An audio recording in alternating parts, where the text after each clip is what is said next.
Good morning everyone. Welcome to another session of cost accounting. Today we are going to solve example number 19 of our textbook, page number 249, Paresh Company Limited.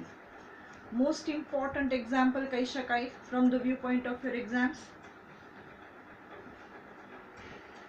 So let us have a look at it. In Paresh Company, the following particulars have been extracted for the quarter ended 31st March.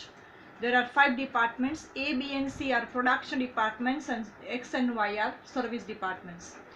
Direct wages are given, direct material, number of employees, electricity in kilowatts, value of assets, light points and area. So from this table we are going to extract the ratios, right? And then expenses are given. Alright.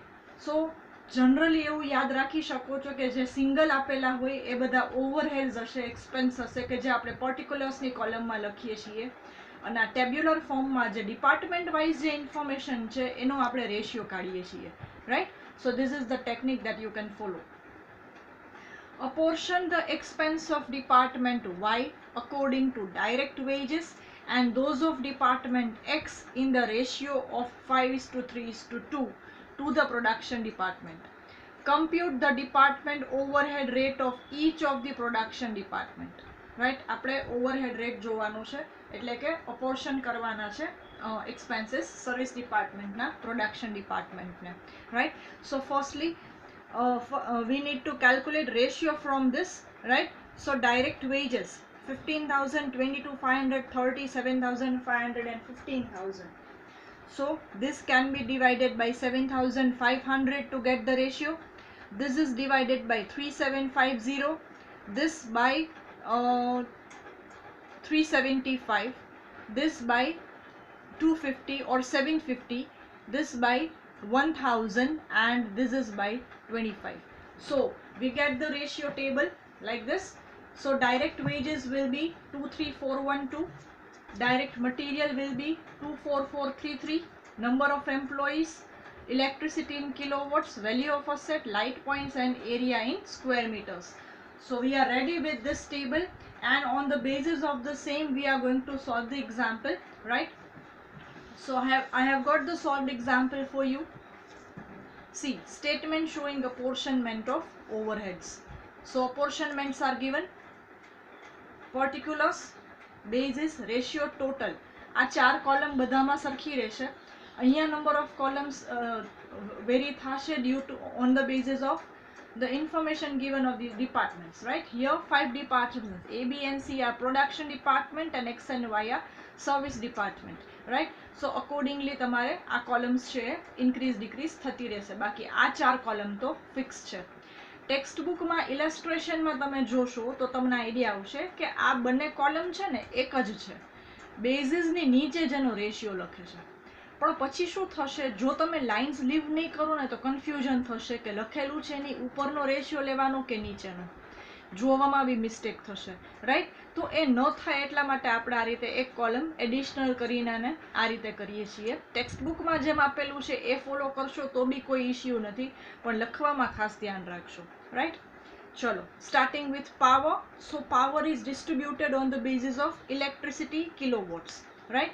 So this 550 is distributed among all these departments in the ratio of the electricity, that is 43211. Likewise lighting distribute થશે light points ના basis ઉપરથી. જો light points ન આપેલા હોય તો area occupied or space occupied ઉપરથી, right? પણ અહીંયા light points આપેલા છે. So this 100 is distributed among these departments in this ratio.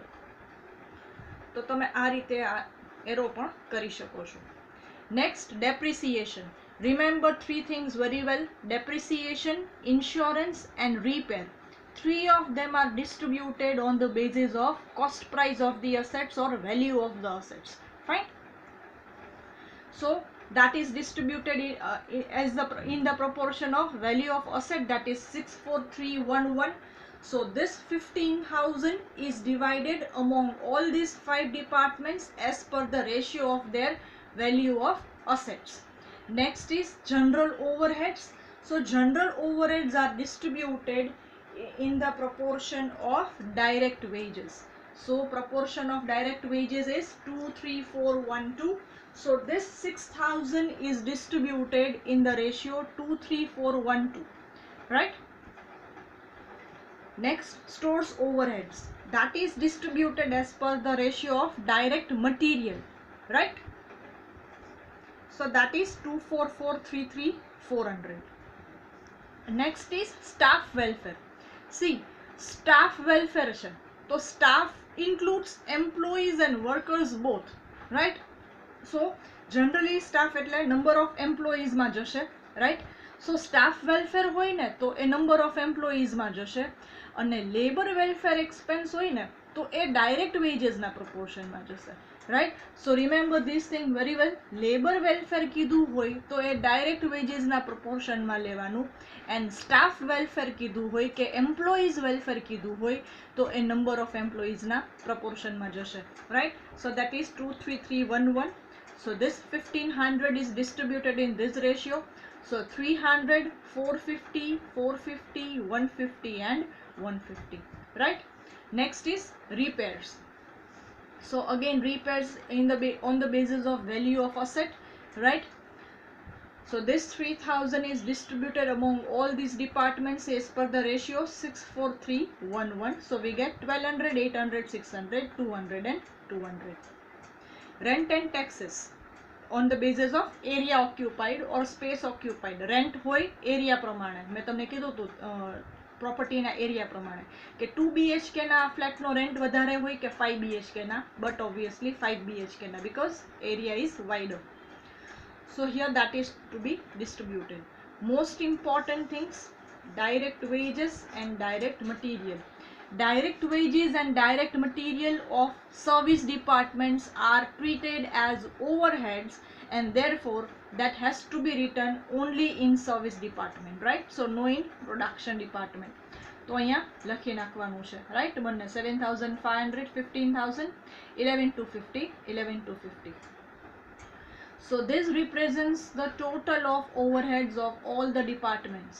Total of department A is 8850, B 7165, C 6285, X 20765 and Y 28760.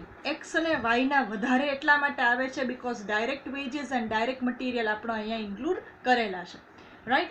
Okay. One more technique or one more trick for solving the example by your own. You can write these two columns from the textbook or from the example, right? Power and total. Draw the format as we did in the previous example as well as in this example, right? Then decide the base by your own and write up the ratio and distribute the amount like that. Then tally the same amount with the previous examples so you get the grip over the same, right? તો આ રીતે તમે તમારી મેળે practice કરી શકો છો. પર્ટિક્યુલર્સની column ક્વેશ્ચનમાંથી લખી લેવાની, ટોટલની કોલમ ક્વેશ્ચનમાંથી લખી લેવાની, બેઝિસ મેળે ડિસાઇડ કરો, રેશિયો લખો અને એ જ પ્રમાણે ડિસ્ટ્રીબ્યુશન કરો. આ આખું થઈ ગયા પછી આન્સર સાથે ચેક કરો કે પ્રોપર ડિસ્ટ્રીબ્યુશન થયું છે કે નહીં, બેઝિસ પ્રોપર ડિસાઇડ થયા છે કે નહીં. જો તમે અહીંયા જોઈ શકો છો મેં પહેલા ભૂલથી અહીંયા ડાયરેક્ટ વેજીસ લઈ લીધું હતું તો આન્સરમાં કેટલું વેરિએશન આવે. જો 375, 450 ની જગ્યાએ 375 આવતા હતા, 450 ની જગ્યાએ 500 આવતા હતા. તો એકમાં પણ મિસ્ટેક પડશે ને તો તમારો ટોટલ છે ને એ ઇક્વલ નહીં આવે, બરાબર છે? ઓકે, સો અહીંયા સુધીનું આપણે ક્વેશ્ચન કર્યો છે. હવે આગળ આપણે ડિસ્ટ્રીબ્યુશન કેમ કરવાનું છે આ રીતે. Apportionment of department Y in the ratio of direct wages. તો direct wages નો રેશિયો શું છે? જો આ રહ્યો 23412. હવે X ના ડિપાર્ટમેન્ટ ને કરવા છે તો X નું ધ્યાનમાં નહીં લેવાનું. So 2342. So turn the pages. You have the answer in your textbook itself. So we are referring that from the same. So take out page number 250 of your textbook. So these all are the total of the expenses. જે મારી last line લખેલી હતી એ અહીંયા again repeat થાય છે. તમે ત્યાંથી જ ટેબલ કન્ટિન્યુ પણ કરી શકો અને નવું ટેબલ બનાવીને આ રીતે ડિસ્ટ્રીબ્યુશન પણ કરી શકો, રાઈટ? So 8850, 7165, 6285, 20,765, 28,760, right? તો હવે y ના ડિપાર્ટમેન્ટનો y ડિપાર્ટમેન્ટનું ડિસ્ટ્રીબ્યુશન છે ને, હા, ડિપાર્ટમેન્ટ y નું ડાયરેક્ટ વેજીસના પ્રપોર્શનમાં. તો પેલા ડિપાર્ટમેન્ટ y લેવાનું, રાઈટ? સો ડાયરેક્ટ વેજીસનો પ્રપોર્શન શું હતું? 23412, 23412, A, B, C, X અને Y. તો Y નું જ ડિપાર્ટમેન્ટનું ડિસ્ટ્રીબ્યુશન છે, તો Y નો રેશિયો કન્સિડર થાય નહીં. તો Y ના એક્સપેન્સ A, B, C અને X માં જશે 2341 ના રેશિયોમાં, right? So 28,760 into 2 divided by 10. So let us have a look. 28,760 into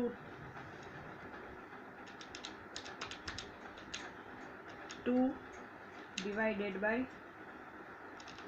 10. So 5752 જો આવ્યું.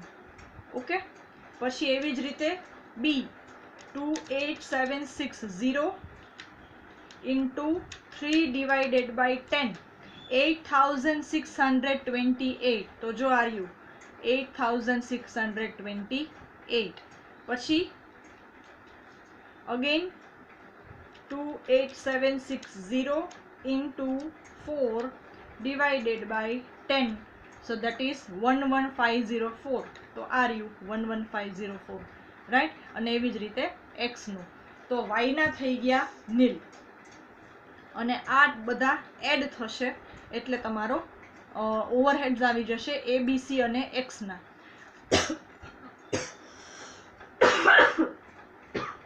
સોરી. પછી distribution of expense of x. x નો રેશિયો આપેલો છે કયા રેશિયોમાં? 5:3:2. તો y તો નીલ થઈ ગયું છે. હવે વાત કરીએ છીએ x ની 5:3:2 માં. સો 23,641 into 5 divided by 10. So that is 11820.5. So see 11821. દેખાયું? This 23,641 should be distributed among these three in the ratio 5:3:2, right? તો એનું આવશે 11,821. પછી B માં આવશે 23,641 into 3 divided by 10. So 7092, right? અને 23,641 into 2 divided by 10, so 4728, right? So this is the distribution. Now પેલા નીલ થયું x, sorry y, અને પછી નીલ થયું x, right? Next, percentage of absorption of overheads on the basis of direct labor. Last example માં જે આપણે કરેલું હતું એ જ લેવાનું છે. Overhead divided by direct wages into 100. તો જો direct wages કેટલા હતા ડિપાર્ટમેન્ટ A ના? 15,000, right? તો આ કેલ્ક્યુલેશન કેમ આવે? 26,423 divided by 15,000 into 100, right? So try કરીએ. 26,423 divided by 15,000 into 100. So 176.153 means 176.16, right? So this is how you can get the percentage. Divide કરવાનું direct wages સાથે. એવી જ રીતે 22,885 divided by 22,500 into 100. So that is 101.71. Okay. So here અહીંયા one print થયું છે પણ લાઇનિંગ ઉપર જતું રહ્યું છે. So that is not 01.71, it is 101.71, right? અને એવી જ રીતે C નું. So this is the example solution of question number 19, right? So આ લખી લેજો તમારી બુકમાં. Important example છે. Moving towards question number 18 of your textbook. 248 એની જ સામેનો. So this is also important, right? 19th example was asked in 2019 paper and 18th example is asked in 2018, right? So almost similar છે, આની double amount હતી અને આ તો exactly same example હતો તમારા યુનિવર્સિટીના એક્ઝામ પેપરમાં, right? So question number 19 and question number 18, both of them are equally important for you. So let us have a look at question number 18. Kirit Manufacturing Company Limited has 2 production departments A and B and 3 service department XYZ. Girls, mind well, over here 2 production department and 3 service department. દર વખતે શું થતું હતું? 3 production department હતા અને 2 service department હતા. આ વખતે રિવર્સ છે, તો ખાસ ધ્યાનમાં રાખવાનું. સૌથી પહેલા એક્ઝામ્પલમાં વાંચી લેવાનું કે પ્રોડક્શન ડિપાર્ટમેન્ટ કેટલા છે ને કયા છે અને સર્વિસ ડિપાર્ટમેન્ટ કેટલા છે અને કયા છે, right? The following figures for the year ended 31st March are as under. Overhead expenses આપેલા છે, rent and taxes, general expense, lighting, stores overheads, depreciation, insurance, the indirect wages, right? Next, direct material, indirect material, direct wages, cost of machine, power, light points, area occupied. See, this is your example. The expenses of service departments are to be allocated as follows. So department na distribution na ratio આપેલા છે. X નો distribution કયા ratio માં થશે? A માં 30%, B માં 20%, Y માં 20% અને Z માં 30%. પછી ડિપાર્ટમેન્ટ Y માં 50, 30, 20, રાઈટ? કેમ કે Y નું ડિસ્ટ્રીબ્યુશન છે તો અહીંયા Y માં કાંઈ જ નહીં આવે. અહીંયા X નું ડિસ્ટ્રીબ્યુશન હતું એટલે X ની કોલમ જ નથી આપી બીકોઝ X નું જ ડિસ્ટ્રીબ્યુશન કરતા હતા, તો X સિવાયના બધામાં આવે. અને ડિપાર્ટમેન્ટ Z એટલે X અહીંયા ડિસ્ટ્રીબ્યુટ થઈ ગયા, Y અહીંયા ડિસ્ટ્રીબ્યુટ થઈ ગયા એટલે Z અહીંયા ડિસ્ટ્રીબ્યુટ થયા, તો Z ના ખાલી 2 ડિપાર્ટમેન્ટમાં આવશે A અને B, રાઈટ? સો પ્રીવિયસ એક્ઝામ્પલ આપણે જે કર્યો એને પણ સ્ટેપ લેડર મેથડ કહેવાશે. પહેલા એક ડિપાર્ટમેન્ટ નીલ થાય પછી બીજું ડિપાર્ટમેન્ટ નીલ થાય, રાઈટ? સર્વિસ ડિપાર્ટમેન્ટના એક્સપેન્સીસ સર્વિસ ડિપાર્ટમેન્ટમાં એક વખત જાય પછી પાછા બીજી વખત નીલ થઈ જાય ને પછી ન જાય, રાઈટ? એ શું છે, કેવી રીતે છે, અગેન આપણે જ્યારે સ્ટેપ લેડર મેથડ પૂરી કરીએ છીએ ને રેસિપ્રોકલ મેથડ સ્ટાર્ટ કરીએ છીએ ત્યારે હું તમને એક્સપ્લેન કરીશ, રાઈટ? પણ આ રીતના જ્યારે હોય કે પહેલા એક ડિપાર્ટમેન્ટ નીલ થાય પછી બીજું નીલ થાય એને આપણે સ્ટેપ લેડર મેથડ કહીએ છીએ, right? So this is also step ladder method. એક ડિપાર્ટમેન્ટ નીલ થઈ જશે. હવે જો અહીંયા એક્સ ડિપાર્ટમેન્ટ નીલ થઈ ગયું પછી એક્સમાં કોઈ પાછું ડિસ્ટ્રીબ્યુશન નહીં જાય, રાઈટ? પછી જે ડિપાર્ટમેન્ટ નીલ થાય એમાં બીજું કોઈ ડિસ્ટ્રીબ્યુશન જશે નહીં, તો એ મેથડને સ્ટેપ લેડર મેથડ કહેવાશે. ફાઇન. સો પહેલાં તો આપણે આનું આપણે રેશિયો કેલ્ક્યુલેટ કરી લઈએ. હવે most important thing, major twist in this example is this indirect material, right? વિચારો, ઇનડાયરેક્ટ મટીરિયલ શું કહેવાય? ઓવરહેડ કહેવાય, રાઈટ? ઇનડાયરેક્ટ એક્સપેન્સ કહેવાય. તો એ ડિપાર્ટમેન્ટ વાઇઝ આપી જ દીધા છે તો એનું ડિસ્ટ્રીબ્યુશન નહીં થાય, એનો રેશિયો નહીં નીકળે, પણ શું કરવાનું? ડાયરેક્ટ આ બધી અમાઉન્ટ તમારે શેમાં લઈ લેવાની છે? તમારા ઓવરહેડના ટેબલમાં લખવાની છે. સમજાણું? ઓકે. તો પહેલા ડાયરેક્ટ મટીરિયલનો રેશિયો કાઢીએ. તો ડાયરેક્ટ મટીરિયલનો રેશિયો 5:3 જ રહેશે કેમ કે XYZ માં નીલ છે, રાઈટ? પછી ઇનડાયરેક્ટ મટીરિયલ મેં લખેલું તો છે પણ રેશિયોમાં ડેશ કરેલું છે. અહીંયા લખેલું છે એટલે કે યાદ આવે કે આપણે એ શેમાં લખવાનું છે? ટેબલમાં ડાયરેક્ટ લખવાનું છે, રાઈટ? પછી ડાયરેક્ટ વેજીસ. તો ડાયરેક્ટ વેજીસ પણ જુઓ ખાલી 2માં જ છે, A અને B માં જ છે, XYZ માં નથી, રાઈટ? તો ખાલી 6:4. પછી કોસ્ટ ઓફ ધી મશીનના ratio 40:30:2:5:3. Power 5:3 dash dash and 1 because power consumption છે ખાલી 3 ડિપાર્ટમેન્ટ્સમાં જ છે, જો 25, 15 and 5000. Then light points and area occupied. Okay. So let us start with calculation. I have written down these things for you. particulars, basis, ratio, total, production department A and B, and service department X, Y and Z. So rent and rates જશે area occupied માં, right? So this 34,000 can be distributed among the departments in this ratio. See, you can do one thing. You can draw double line like this over here so that you can segregate the total as well as its distribution, right? Likewise, the same technique can be followed for production and service department. Here you also can have the dark line or double line so that you can segregate your production and service departments, right? Then general expense. So general expense or general overheads distributed on the basis of direct wages. So that should be distributed only to the production department as it is suggested in the example as well, and only ratio of these two departments are available.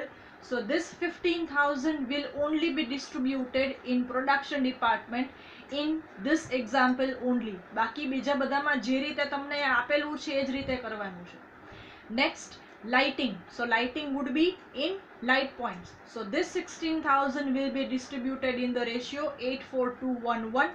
So that would be 8,000, 4,000, 2,000, 1,000 and 1,000. Then stores overheads, indirect material.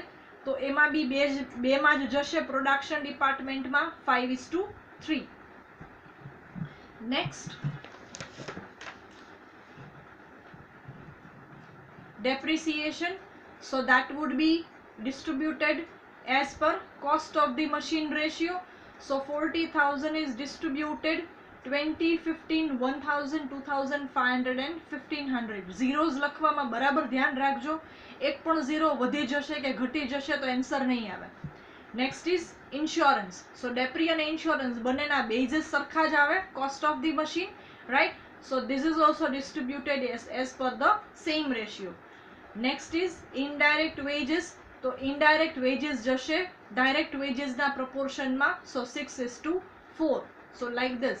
And last but not the least, indirect material. જે આપણે વાત થઈ કે directly table માંથી જ લખવાનું છે. So indirect material લખી લેવાનું છે table માંથી. જો મેં આ star mark કરેલો છે, same star mark મેં અહીંયા કરેલો છે, it means આ ratio માં નથી લખવાનું, આ લખવાનું છે તમારે overheads માં, because it is indirect material.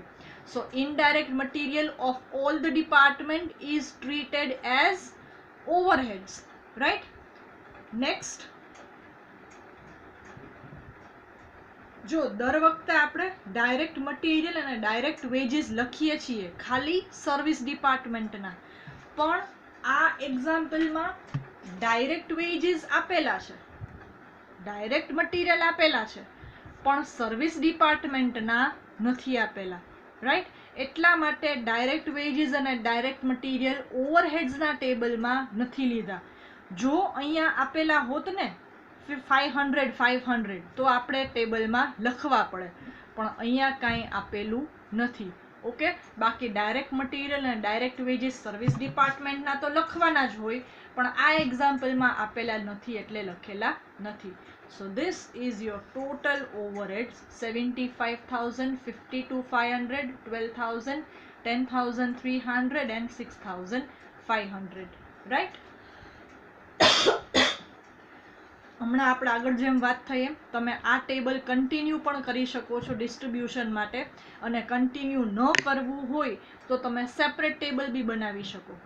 તો આ ટેબલનું તમારે નામ આપવું પડે statement showing apportionment of overheads, right?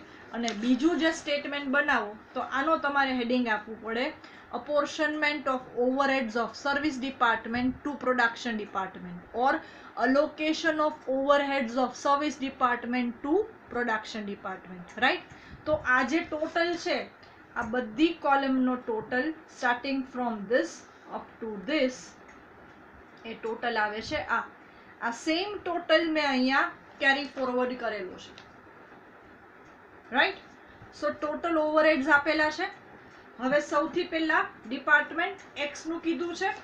Department x નું ડિસ્ટ્રીબ્યુશન કયા રેશિયોમાં? 30, 20, 20, 30, રાઈટ? તો ડિપાર્ટમેન્ટ એક્સ એટલે આની વાત કરું છું, તો તો આ 12,000 ડિસ્ટ્રીબ્યુટ થશે 3:2:3 ના રેશિયોમાં.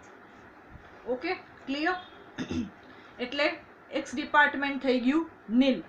પછી કોના ડિસ્ટ્રીબ્યુશનની વાત છે? વાયના ડિસ્ટ્રીબ્યુશનની વાત છે. 50:30:20. So distribution of overheads of department Y in the ratio 5:3:2. તો હવે કોની વાત કરીએ છીએ? વાયની વાત કરીએ છીએ. તો વાય પણ નીલ થઈ ગયું અને વાયનું ડિસ્ટ્રીબ્યુશન થઈ ગયું એ, બી અને ઝેડમાં. એવી જ રીતે હવે ડિપાર્ટમેન્ટ ઝેડની વાત કરીએ તો હવે ડિપાર્ટમેન્ટ ઝેડ નીલ થઈ જાય છે, રાઈટ. અને આનું ડિસ્ટ્રીબ્યુશન અહીંયા ક્યાંય નહીં આવે, ખાલી એ અને બીમાં, right. So final answer is 92,534 and 63,766. તો જોયું સ્ટેપ શું આવ્યું? સ્ટેપ લેડર એટલે કે સીડીની વાત થાય છે. તો સીડી બની, અહીંયા જોયું સ્ટેપ બન્યા. પહેલા એક ડિપાર્ટમેન્ટ નીલ થયું, પછી બીજું નીલ થયું અને પછી ત્રીજું નીલ થયું. એટલે આને શું કહેવાય? Step ladder method. બીજું શું નામ છે? Non reciprocal. રેસિપ્રોકેશન એટલે શું? રિટર્ન આવે, બરાબર ને? It is give and take kind of a thing. So reciprocation એટલે શું? કે અગેન રિપીટ થાય. પણ અહીંયા એક્સ ડિપાર્ટમેન્ટ નીલ થઈ ગયું છે, પછી જો એક્સમાં કોઈનું ડિસ્ટ્રીબ્યુશન આવતું નથી તો રેસિપ્રોકેશન થતું નથી, રિપીટેશન થતું નથી. એટલે મેથડનું નામ છે નોન રેસિપ્રોકલ મેથડ, રાઈટ. તો બે નામ છે, step ladder method and non reciprocal method. એ બંનેનું શું કામ નામ પડ્યા છે એનું મેં તમને અહીંયા એક્સપ્લેનેશન આપી દીધું, right. Now I am changing the focus of the camera so that you can have a full view of your all the examples, right? And you also can have the screenshot if you wish. So this I am talking about question number 19 that we have started today. So this is the table showing calculation of ratio.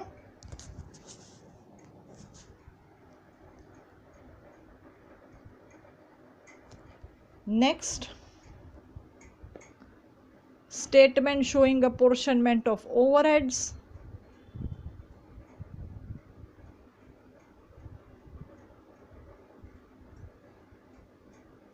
Okay. Next, question number 18.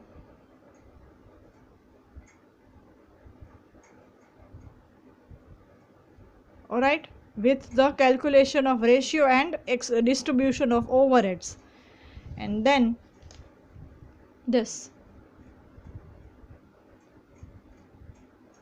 Alright, 19th નું ખાલી મેં total of overheads લીધું છે. 19th એક્ઝામ્પલનું જે distribution છે એ તમને text બુકમાં આપેલું છે, રાઈટ. જે આપણે એમાંથી જ હમણાં મેં એક્સપ્લેન કર્યું. This is this. Okay, 19th એક્ઝામ્પલનું આ પછીનો આન્સર જે મેં નથી લખેલો એની વાત કરું છું, right. So today we have solved 2 example, example number 18 and example number 19. આજે આ એક જ સેશન અપલોડ કરું છું, નો એક્સ્ટ્રા સેશન ટુડે, રાઈટ. તો આજનો દિવસ તમને પૂરો ટાઈમ મળે છે આ 2 એક્ઝામ્પલ લખવા માટે. આવતીકાલે આ સેમ ટાઈમે રેગ્યુલર એઝ પર આ રેગ્યુલર ટાઈમ ટેબલ હું સેશન અપલોડ કરું છું.